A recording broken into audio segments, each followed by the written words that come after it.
आज bulking city day 33वा। आपण पहिले गाई माताला पोळी खाऊ घातली। सकाळचं काम आपलं हे रोज उठलं का पहिले जायचं खाली गाई माताला एक पोळी खाऊन घालायची, त्यांचं दर्शन घेऊन यायचं की लक्ष्मीचं दर्शन घेतलं की दिवसभर मंदिरात आपलं जाणं होत नाही, थोडा प्रॉब्लेम चालू आहे त्याच्यामुळं। तर आपण गाईंना खाऊन घाल, त्याच्यानंतर आपली मील रेडी करून ती खाऊन घेतली।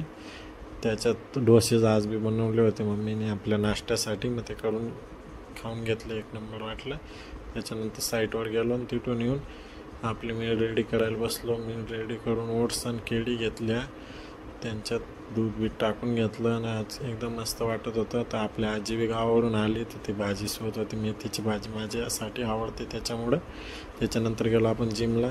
जिममध्ये पहिला बॅक डे होता, तर आज पहिले रॉड घेऊन घेतला।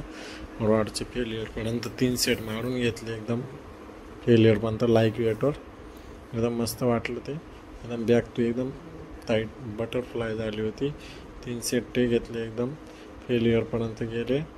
आज काय बॅकचं मी वर्कआउट जास्तच करतो का, तो मोठा मसल आहे माझा। तर त्याच्यानंतर मशीनवर गेलो, मशीनचा 3 सेट घेऊन घेतले। फास्ट बॅक कशी होऊन झाली, एकदम सर्वात मोठा मसल माझा बॅक आहे आणि तो एकदम असा फुगून दिसतो, त्याच्यामुळे मला बॅक मला आवडते। मला जर कोण सांगितलं रोज मार तरी मी रोज मारेल बॅक, मला खूप आवडते बॅकचा मसल। त्याच्यानंतर लोअर बॅक मारून घेतले आपण। माझं लोअर बॅकमध्ये थोडा फ्लॅट जास्त आहे त्याच्यामुळं अर्जंट मारून घेतला ना, एकमध्ये व्हिडिओ बसून त्याचे आपली पब्लिक खाली उभी होती, माझे सगळे मित्र भाऊ। अरे आवाज 2 मिनिटं